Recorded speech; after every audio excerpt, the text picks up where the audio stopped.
গল্পের শুরু হয় ভ্যালেন্সিয়া শহর থেকে, যেখানে এত জোরে বৃষ্টি হচ্ছিল যে পুরো শহরের রাস্তায় ট্রাফিক জ্যাম লেগে গিয়েছিল।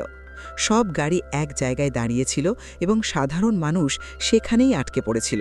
এদিকে রেডিওতে আসন্ন ভয়ঙ্কর ঝড়ের খবর প্রচার করা হচ্ছিল।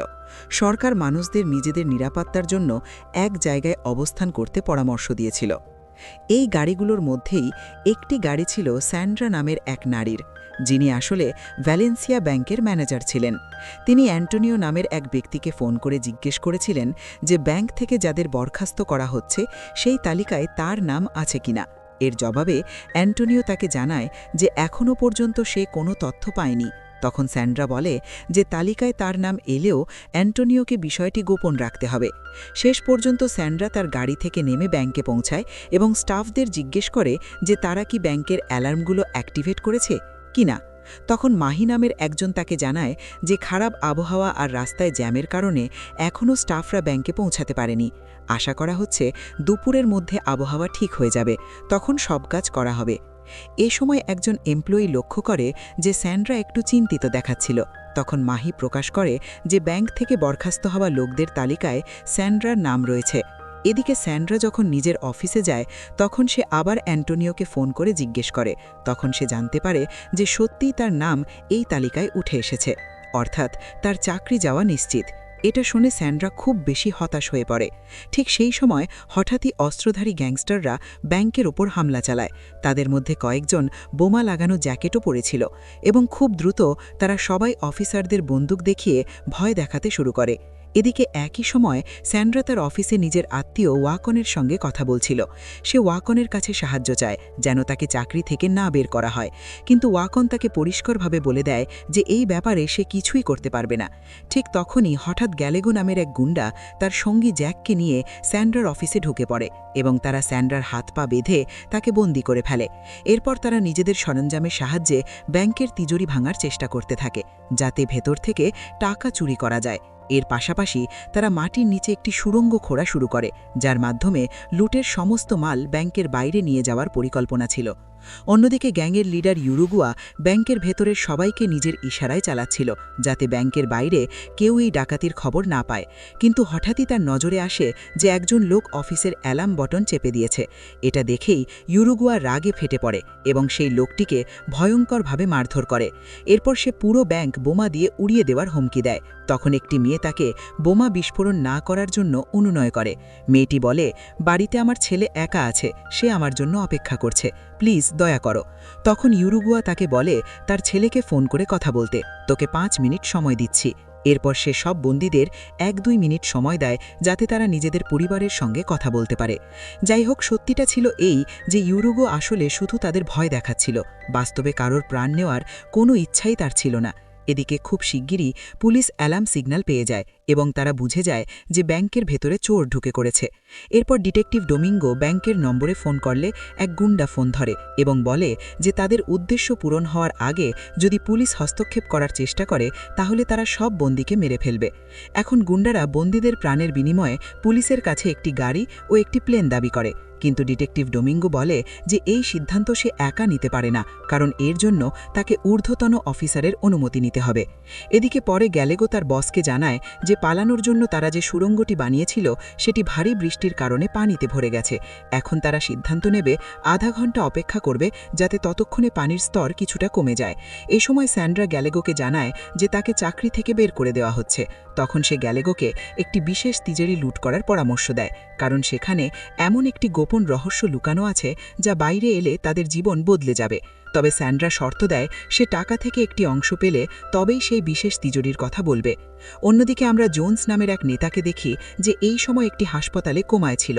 তার স্ত্রী মারিয়ানা তার পাশে ছিল, আর ঠিক তখনই সে টিভিতে ব্যাংকে চুরির খবর দেখে। এটা দেখেই সে ভীষণভাবে আতঙ্কিত হয়ে পড়ে এবং সঙ্গে সঙ্গে ডিটেকটিভ হুলিওকে ফোন করে জিজ্ঞেস করে এই খবরটা কি সত্যি। হুলিও বলে যে এখনও পর্যন্ত সে এমন কোনো খবর পায়নি। এরপর মারিয়ানা জানায় যে এই ব্যাংকে তার স্ত্রী জোনসের একটি বিশেষ তিজুরি রয়েছে, যদি কেউ সেই তিজুরি খুলে ফেলে তাহলে জোনস খুব বড় বিপদে পড়ে যাবে। তখন হুলিও তাকে শান্ত করে বলে যে সে নিজেই এই বিষয়টি তদন্ত করবে। এরপর সে অফিসার ফেরানকে ফোন করে, মারিয়ানা যা বলেছিল সব কিছু জানায়। হুলিও বলে যে সে জানে না ওই তিজুরির ভেতরে কি আছে, কিন্তু যাই থাকুক না কেন সেটি খুবই গোপনীয় জিনিস। এক ডিটেকটিভ তার কেলেঙ্কারির পর্দাফাশ করে দেয়, যার ফলে সে ভীষণ সমস্যায় পড়ে যায়। সেই সময় সারা দেশ জুড়ে তার নাম নিয়ে থুতু পড়ছিল। তখন জোনস তার সব কালো কারবারের প্রমাণ এবং সরকারে থাকা সেই সব লোকদের তথ্য যারা এই কেলেঙ্কারিতে তাকে সাহায্য করেছিল সব কিছুর কাঁচা চিঠা এই হার্ড ডিস্কে ভরে ব্যাংকের তিজোরিতে রেখে দেয়।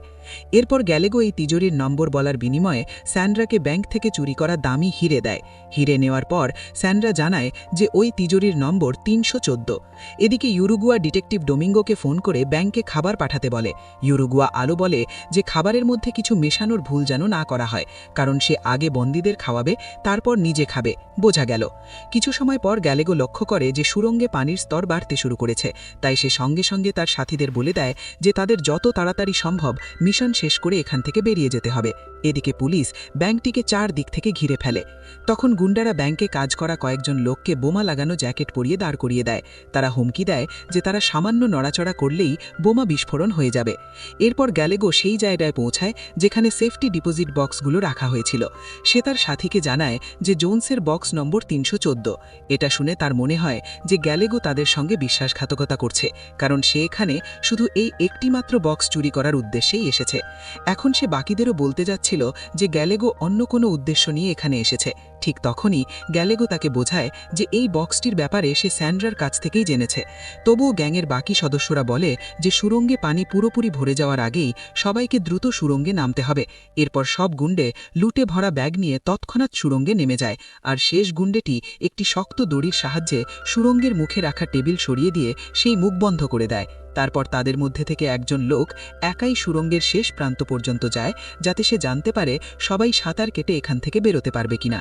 কিন্তু কয়েক মুহূর্তের মধ্যেই তার শ্বাস বন্ধ হতে শুরু করে এবং সে ফিরে এসে তার সঙ্গীদের বলে যে পানির স্রোত খুবই বেশি।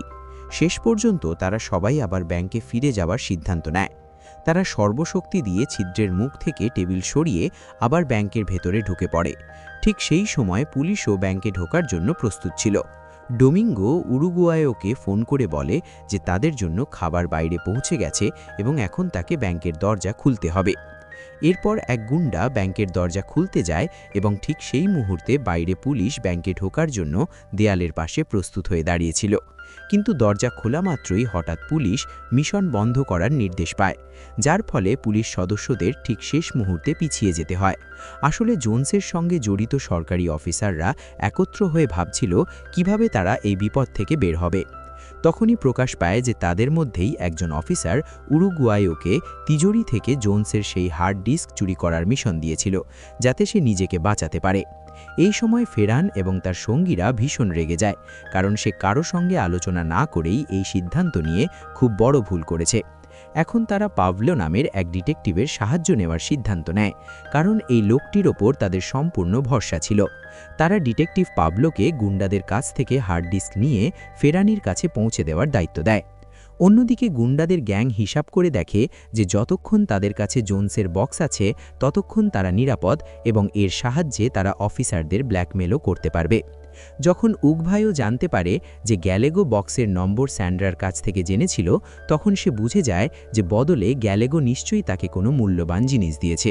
এবার সে রাগে ফেটে পড়ে সেখান থেকে বেরিয়ে যায় এবং যে বাথরুমে স্যান্ড্রা লুকিয়েছিল সেই দরজায় জোরে জোরে ধাক্কা দিতে থাকে। উরুগুয়ায়ও রাগে নিয়ন্ত্রণ হারিয়ে স্যান্ড্রার ওপর হামলা করে এবং জিজ্ঞেস করে বক্সের নম্বর বলার বদলে সে কী পেয়েছে। কিন্তু খুব শিগগিরই গ্যালেগো সেখানে এসে পড়ে এবং উগভায়োর সঙ্গে হাতাহাতিতে জড়িয়ে পড়ে। আসলে সে রেগে গিয়েছিল, কারণ উরুগুয়ায়ও সেই দামি বক্সের কথা জেনেও সবার কাছ থেকে বিষয়টি লুকিয়ে রেখেছিল।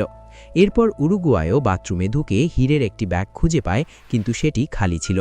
এটা দেখে সে আরও ক্ষিপ্ত হয়ে ওঠে, কারণ সে বুঝে যায় যে গ্যালেগো স্যান্ড্রাকে টাকা নয় হিরে দিয়েছিল। সে বাকি গ্যাংকে বলে যে স্যান্ড্রা সেই হিরেগুলো গিলে ফেলেছে, যাতে কেউ তার কাছ থেকে হিরে কেড়ে নিতে না পারে। অন্যদিকে আমরা দেখি লোকো নামের এক গুন্ডা হার্ড ডিস্কে লুকিয়ে রাখা ফাইলগুলো বের করার চেষ্টা করছিল, কিন্তু তার সামনে একটি দাবার খেলা বা চেস গেম ভেসে ওঠে, যার মধ্যে একটি পাজেলও ছিল। সে যখনই একটি ভুল চাল দেয়, সঙ্গে সঙ্গেই হার্ড ডিস্কের সব ডাটা নিজে থেকেই ডিলিট হয়ে যায়। সে ডাটা ফিরিয়ে আনার অনেক চেষ্টা করে, কিন্তু কোনো লাভ হয় না। কিছুক্ষণ পর ডিটেকটিভ পাবলো এই কেসের দায়িত্ব নেয় এবং সে ব্যাংকে ফোন করলে উরুগুয়ায়ও ফোন ধরে। পুলিশ ব্যাংকটিকে চারদিক থেকে ঘিরে ফেলেছিল এবং এই কারণে উরুগুয়ায়ও খুবই রেগেছিল, কারণ এখন তার গ্যাংয়ের এখান থেকে বের হওয়া কঠিন হয়ে পড়েছিল। পাবলো বলে যে এখন থেকে এই কেস সে নিজেই হ্যান্ডেল করবে। সে জানায় যে সে উরুগুয়ায়োর সঙ্গে সরাসরি দেখা করতে চায়, কারণ সেই গ্যাংয়ের লিডার ছিল। কিন্তু উরুগুয়ায়ও এতে রাজি হয় না, কারণ তার ভয় ছিল পুলিশ তাকে গুলি করে মারতে পারে। তবে পাবলো যখন প্রতিশ্রুতি দেয় যে তার ওপর কোনো গুলি চালানো হবে না, তখন উরুগুয়ায়ও অবশেষে ব্যাংকের দরজায় তার সঙ্গে দেখা করতে রাজি হয়। উরুগুয়ায়ও যখন তার সঙ্গে দেখা করতে বাইরে আসে, তখন পাবলো বলে যে সে তাকে এখান থেকে বের হতে সাহায্য করবে, তবে এর জন্য উরুগুয়ায়োকে পাবলোর সব নির্দেশ মানতে হবে। শেষ পর্যন্ত উরুগুয়ায়ও ব্যাংকের ভেতরে ফিরে গিয়ে তার সঙ্গীদের জানায় যে পাবলো তাদের পালাতে সাহায্য করবে, কিন্তু তার সঙ্গীদের সন্দেহ হয় যে এটা পুলিশের কোনো চালও হতে পারে। তখন উরুগুয়ায়ও বলে যে পাবলোর পরিকল্পনা অনুযায়ী তারা পাশের বিল্ডিংয়ের চতুর্থ তলায় যাবে এবং সেখান থেকে একটি জানালার মাধ্যমে একটি ফ্ল্যাটে ঢুকে পড়বে। সেখানে তারা পুলিশের ইউনিফর্ম পাবে, যেগুলো পরে তারা সঙ্গে সঙ্গে পালিয়ে যাবে। এরপর লোকো উরুগুয়ায়োকে জানায় যে তার ভুলের কারণে হার্ড ডিস্কের সব ডাটা মুছে গেছে। এটা শুনে উরুগুয়ায়ও ভীষণ রেগে যায় এবং লোকোকে নিষ্ঠুরভাবে মারধর করে। ঠিক সেই সময় গ্যালেগো সেখানে এসে পড়ে এবং উরুগুয়ায়োকে শান্ত করার চেষ্টা করে, কিন্তু যখন সে পুরো সত্যটা জানতে পারে, তখনও সে লোকোকে খুব মারধর করে। তখন তারা বুঝতে পারে যে এখান থেকে বের হওয়ার শেষ উপায়টাও তাদের হাতছাড়া হয়ে গেছে। শেষ পর্যন্ত তারা পাবলোর নির্দেশ মেনে চুপচাপ ব্যাংকের পাশের বিল্ডিংয়ে পৌঁছে যায়, যেখানে পাবলোর একজন লোক আগে থেকেই তাদের জন্য অপেক্ষা করছিল। খুব দ্রুত তারা পুলিশের ইউনিফর্ম পরে নেয়, কিন্তু হঠাৎ গ্যালেগো পাবলোর লোকটির মাথায় আঘাত করে তাকে অচেতন করে দেয়। এরপর তারা পাবলোকে কিছু না জানিয়েই সেখান থেকে পালিয়ে যায়, যাতে কেউ বুঝতে না পারে যে তাদের হার্ড ডিস্কটি ফাঁকা। এরপর তারা স্যান্ড্রা ও তোইকে নিয়ে নিচে বিল্ডিংয়ের দরজা পর্যন্ত পৌঁছায়, যেখানে তাদের মুখোমুখি হয় পুলিশ গার্ডদের সঙ্গে। যাওয়ার আগে গার্ডরা তাদের আইডি পত্র দেখাতে বলে। যখন গার্ডরা স্যান্ড্রার ব্যাপারে জিজ্ঞেস করে, তখন গ্যালেগো বলে যে স্যান্ড্রাকে তারা পঞ্চম তলায় পেয়েছে, কিন্তু পুলিশের সন্দেহ হয় এবং তারা তাদের বাইরে যেতে বাধা দেয়। ঠিক সেই মুহূর্তে উরুগুয়ায়ো এবং তার গ্যাং পুলিশের দিকে বন্দুক তাক করে ধরে। তখন পুলিশও নিজেদের অস্ত্র বের করে নেয়। ঠিক সেই মুহূর্তে দুই পক্ষের মধ্যে ভয়ঙ্কর গুলি বিনিময় শুরু হয়ে যায় এবং এই সংঘর্ষে স্যান্ড্রার বাহুতে গুলি লাগে। তখন গ্যালেগো ও ইউগো তাকে তুলে নিয়ে বিল্ডিংয়ের একটি নিরাপদ কোণে নিয়ে যায়। দুজনেরই স্যান্ড্রার জন্য খুব খারাপ লাগছিল। এরপর তারা সিদ্ধান্ত নেয় স্যান্ড্রাকে এখানেই রেখে তারা চলে যাবে, যাতে সামনে গিয়ে স্যান্ড্রার প্রাণ আর ঝুঁকির মধ্যে না পড়ে। ইউরুগুয়ায়ও স্যান্ড্রাকে বলে যতটা সম্ভব পুলিশকে সময় দিয়ে আটকে রাখতে। তারপর তাকে বিদায় জানিয়ে দুজনেই সেখান থেকে চলে যায়। এরপর ইউরুগুয়ায়ও পাবলোকে ফোন করলে পাবলো বলে যে তাকে নিজের কৃতকর্মের ফল নিজেকেই ভোগ করতে হবে।